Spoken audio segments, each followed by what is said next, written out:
বঙ্গোপসাগরে ক্রমশ বাড়ছে ঘূর্ণিঝড় আতঙ্ক। আগামী 24 থেকে 25 তারিখের মধ্যেই বঙ্গোপসাগরে তৈরি হতে চলেছে বিধ্বংসী ঘূর্ণিঝড়। আসন্ন এই ঘূর্ণিঝড়টির নামকরণ করা হয়েছে ঘূর্ণিঝড় মন্থা। খুব সম্ভবত আগামী 25 থেকে 26 তারিখের মধ্যেই উপকূলবর্তী এলাকায় ঘূর্ণিঝড়টি আছড়ে পড়ার প্রবল সম্ভাবনা রয়েছে। উপকূলে আছড়ে পড়ার সময় এর সর্বোচ্চ গতিবেগ থাকতে পারে ঘন্টায় 100 থেকে 110 কিলোমিটার। এদিকে আগামী 2-3 দিন উপকূলবর্তী জেলাসহ দক্ষিণবঙ্গের বিভিন্ন জেলায় বজ্রবিদ্যুৎ সহ বৃষ্টির পূর্বাভাস দিল আবহাওয়া দপ্তর। এই মুহূর্তে উত্তর বঙ্গোপসাগরে তৈরি হয়েছে একটি বিপরীত ঘূর্ণাবর্ত, যার ফলে আজ থেকে আগামী 2-3 দিন দক্ষিণবঙ্গের বিভিন্ন জেলায় বজ্রবিদ্যুৎ সহ বৃষ্টির পূর্বাভাস রয়েছে। তো সুপ্রিয় সুধী দর্শক, আজ হচ্ছে শনিবার, অর্থাৎ 18 অক্টোবর শনিবার। এই মুহূর্তে আবহাওয়া দপ্তরের গুরুত্বপূর্ণ আপডেট।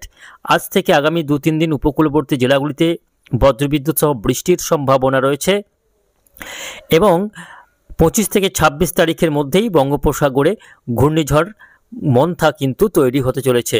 তো আজকের ভিডিওতে আমরা বিস্তারিতভাবে জানিয়ে দেব যে আজকে শনিবার সারাদিন আবহাওয়া কেমন থাকবে, আজকে কোন কোন জেলাগুলিতে বৃষ্টির সম্ভাবনা রয়েছে, পাশাপাশি দেখে নেব আগামী 5 দিন আবহাওয়া কেমন থাকবে এবং বঙ্গোপসাগরে যে ঘূর্ণিঝড় তৈরি হতে চলেছে সেই ঘূর্ণিঝড়টির প্রভাবে কোথায় কেমন প্রভাব পড়বে, ঠিক কবে কখন আছড়ে পড়বে এই ঘূর্ণিঝড় আছড়ে পড়ার সময় তার সর্বোচ্চ গতিবেগ কত থাকবে এবং কোন উপকূলে আছড়ে পড়তে পারে এবং কোথায় কেমন ক্ষয়ক্ষতির আশঙ্কা রয়েছে, বিশেষ করে বাংলায় এই ঘূর্ণিঝড়ের কতটা প্রভাব পড়তে চলেছে, বিশেষ করে কোন কোন জেলাগুলির উপর এর সবথেকে প্রত্যক্ষ প্রভাব পড়বে, তা নিয়ে কি রয়েছে এই মুহূর্তে আবহাওয়া দপ্তরের সর্বশেষ আপডেট বিস্তারিত জানিয়ে দেব আজকের এই ভিডিওতে। বিশেষ করে কালী পুজোর সময় আবহাওয়া কেমন থাকবে তা নিয়ে বিস্তারিত থাকছে আজকের এই প্রতিবেদনে। অবশ্যই ভিডিওটিকে শেষ পর্যন্ত দেখবেন। এই মুহূর্তে আপনি কোন জেলা থেকে দেখছেন অবশ্যই আপনাদের জেলার নামটি আমাদের ভিডিওর কমেন্ট বক্সে লিখে জানাবেন। তো আসুন শুরুতে একটু দেখে নেব আজকে সকাল থেকে সারাদিন আবহাওয়া কেমন থাকছে। তো প্রিয় দর্শক, আজকে শনিবার সকাল থেকে দেখা যাচ্ছে যে দুই বাংলারই আকাশ কিন্তু পরিষ্কার, অর্থাৎ পশ্চিমবঙ্গ বাংলাদেশ দুই বাংলার আকাশ একেবারে পরিষ্কার। তবে একটু বেলার দিকে গিয়ে উপকূলবর্তী জেলাগুলিতে আকাশ মেঘলা হতে শুরু করবে। পশ্চিমবঙ্গের ক্ষেত্রে উপকূলবর্তী 2 24 পরগনা, 2 মেদিনীপুর এবং বাংলাদেশের ক্ষেত্রে খুলনা, বরিশাল এবং চট্টগ্রাম বিভাগের উপকূলীয় এলাকাগুলিতে আজকে বেশ খানিকটা আকাশ মেঘলা থাকবে, কোথায় একটু আংশিক মেঘাচ্ছন্নতা লক্ষ্য করা যাবে বেলার দিকে। এবং আজকে দুপুরের পর থেকে দক্ষিণবঙ্গের বিভিন্ন জেলাতে বজ্রবিদ্যুৎ সহ বৃষ্টি রয়েছে আজ এবং আগামীকাল। এই দুদিন বৃষ্টি কিন্তু রয়েছে। কোথায় কোথায় বৃষ্টি হবে আমরা বিস্তারিত জানিয়ে দেব, তারপর ঘূর্ণিঝড়ের আপডেটে যাব। তো আসুন একটু বৃষ্টি বজ্র মোডে যাচ্ছি, তো দেখে নেব আজকে কোথায় কেমন বৃষ্টির সম্ভাবনা রয়েছে। এই মুহূর্তে বঙ্গোপসাগরে, বিশেষ করে উত্তর বঙ্গোপসাগরে একটি অ্যান্টিসাইক্লোন কিন্তু অবস্থান করছে এবং সেই অ্যান্টিসাইক্লোনের কারণেই এই বৃষ্টিপাতের সম্ভাবনা কিন্তু তৈরি হয়েছে। এই মুহূর্তে উত্তর বঙ্গোপসাগরে, অর্থাৎ ঠিক এই অংশে একটি বিপরীত ঘূর্ণাবর্ত অবস্থান করছে এবং এই বিপরীত ঘূর্ণাবর্তের জেরে বঙ্গোপসাগর থেকে কিছুটা আর্দ্রতাপূর্ণ বাতাস কিন্তু ঢুকে পড়ছে উপকূলীয় এলাকাগুলিতে। অন্যদিকে উত্তর পশ্চিম ভারত থেকে শুকনো হাওয়া সেটা দেদার নেমে আসছে। এই শুকনো হাওয়া আর এই বঙ্গোপসাগরের আর্দ্রতা, এই দুইয়ের সংঘর্ষে এই এলাকাগুলিতে বিক্ষিপ্ত বৃষ্টিপাতের কিন্তু সম্ভাবনা তৈরি হয়েছে।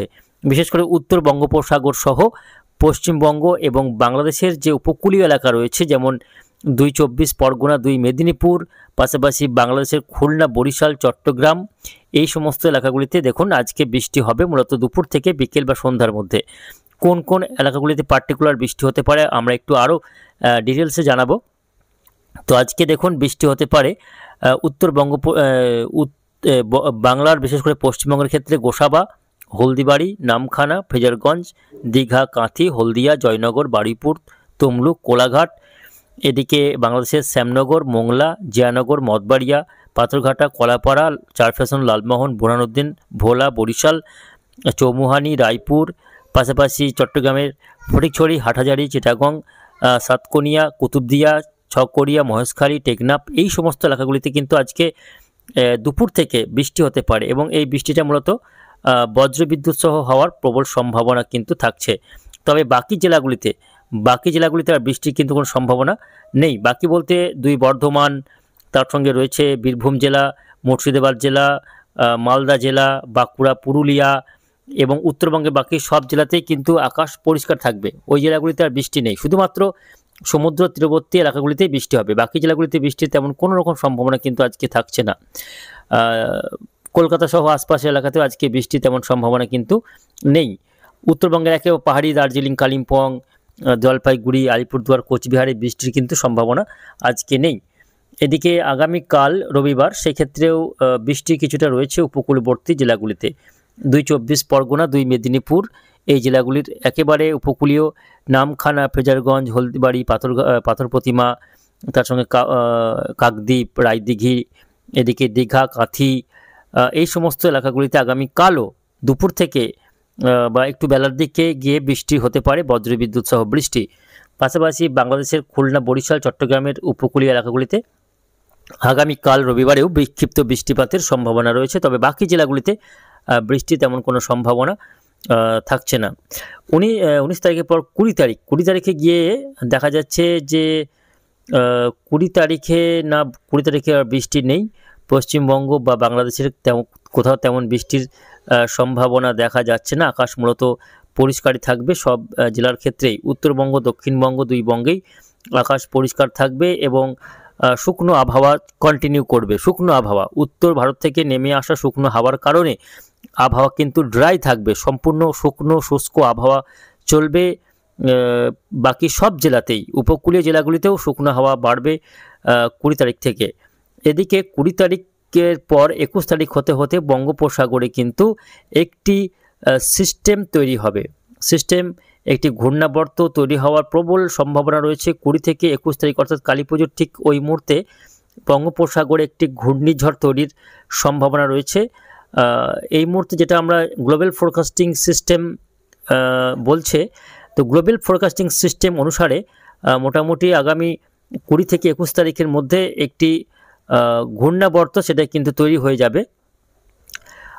কোথায় তৈরি হবে না, আন্দামান সংলগ্ন বঙ্গোপসাগরে। দেখাবো ডিটেলসে। দেখুন এই অংশে আন্দামান সংলগ্ন যে বঙ্গোপসাগর রয়েছে সেখানেই এই ঘূর্ণাবর্তটি তৈরি হবে এবং 21 থেকে 22 তারিখের মধ্যে ঘূর্ণাবর্তটি আরও শক্তি বাড়িয়ে দ্রুত শক্তি বৃদ্ধি করবে এবং একটি নিম্নচাপে পরিণত হবে। নিম্নচাপে পরিণত হওয়ার পর সেটা মধ্য বঙ্গোপসাগরে বেশ কিছু সময় ধরে অবস্থান করবে এবং তার শক্তি ক্রমশ বৃদ্ধি করতে থাকবে। শক্তি বৃদ্ধি করতে করতে এটা গভীর থেকে অতি গভীর নিম্নচাপে রূপ নেবে। অতি গভীর নিম্নচাপ রূপ নেওয়ার পর তার যে প্রাথমিক গতিপথ বা অভিমুখ সেটা থাকবে হচ্ছে উত্তর, কিছুটা সামান্য উত্তর এবং পশ্চিম দিকে। মূলত অন্ধ্রপ্রদেশ এবং উড়িষ্যার উপকূলের দিকে এই ঘূর্ণিঝড়ের প্রাথমিক গতিপথ রয়েছে। বাংলার দিকে এগিয়ে আসার খুব একটা সম্ভাবনা নেই, তবে বাংলার দিকে যে আসবে না সে কথাও উড়িয়ে দেওয়া যাচ্ছে না, কেননা অন্ধ্রপ্রদেশ উপকূলে আঘাত করার পর সিস্টেমটি উত্তর দিকে বাঁক নিয়ে বাংলার দিকে এগিয়ে আসারও একটা আশঙ্কা থেকে যাচ্ছে। কারণ আমরা বিগত বছরগুলিতে দেখেছি যে এই অক্টোবর মাসেই বিভিন্ন ঘূর্ণিঝড়গুলি কিন্তু উপকূলে আঘাত এনে বাংলার দিকে এসে বিপদ বাড়িয়েছে। সেরকমই কিন্তু এই ক্ষেত্রেও আশঙ্কা থেকেই যাচ্ছে যে অক্টোবর মাসে বঙ্গোপসাগরে ঘূর্ণিঝড় তৈরি হওয়ার পর সেই ঘূর্ণিঝড়গুলি বাংলার উপকূলে কিন্তু আছড়ে পড়েছে। তো আসন্ন যে ঘূর্ণিঝড় রয়েছে, ঘূর্ণিঝড় মন্থা, সেই ঘূর্ণিঝড়টি মোটামুটি 24 থেকে 25 তারিখের মধ্যেই তৈরি হয়ে যাওয়ার সম্ভাবনা এবং পরবর্তীতে ঘূর্ণিঝড়টি হয় অন্ধ্রপ্রদেশ অথবা উড়িষ্যার উপকূলে আছড়ে পড়ার সম্ভাবনা বেশি, তবে বাংলা দিকে এগিয়ে আসতে পারে। তবে তা নিয়ে এখনও কোনো ডিটেলস আপডেট পাওয়া যায়নি। এই মুহূর্তে গ্লোবাল ফোরকাস্টিং সিস্টেম বলছে আগামী 23 থেকে 24 তারিখের মধ্যে ঘূর্ণিঝড়টি তৈরি হওয়ার পর সেটা অন্ধ্রপ্রদেশ উপকূলে এবং দক্ষিণ উড়িষ্যাতে আছড়ে পড়তে পারে। এর ফলে উড়িষ্যা এবং অন্ধ্রপ্রদেশ উপকূলে ব্যাপক ক্ষয়ক্ষতির আশঙ্কা থাকছে। ঘন্টায় 100 থেকে 110 কিলোমিটার গতিবেগ নিয়ে ঘূর্ণিঝড়টি উপকূলে আছড়ে পড়ার প্রবল সম্ভাবনা কিন্তু রয়েছে।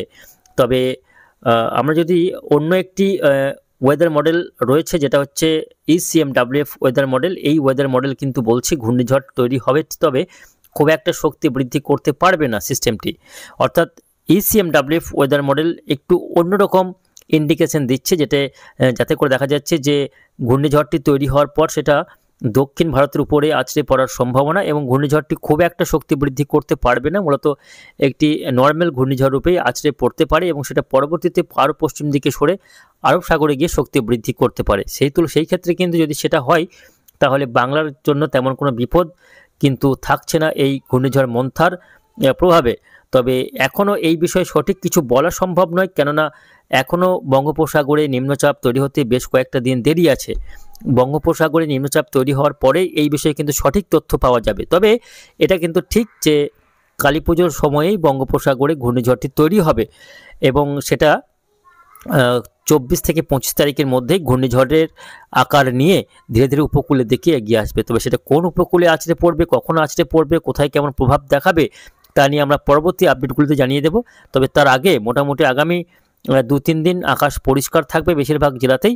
শুধুমাত্র উপকূলবর্তী জেলাগুলির কয়েকটি এলাকায় হালকা থেকে মাঝারি বৃষ্টি আগামী 2-3 দিন হতে পারে।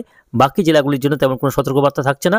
কালী পুজোয় আকাশ কিন্তু পরিষ্কার থাকবে, রোদ ঝলমলে আবহাওয়া থাকবে, শুকনো আবহাওয়া থাকবে। সকাল সন্ধ্যায় সামান্য শীত শীত ভাব হলেও দিনের বেলায় কিন্তু একটা অস্বস্তি ভ্যাপসা গরম থাকার সম্ভাবনা রয়েছে। তো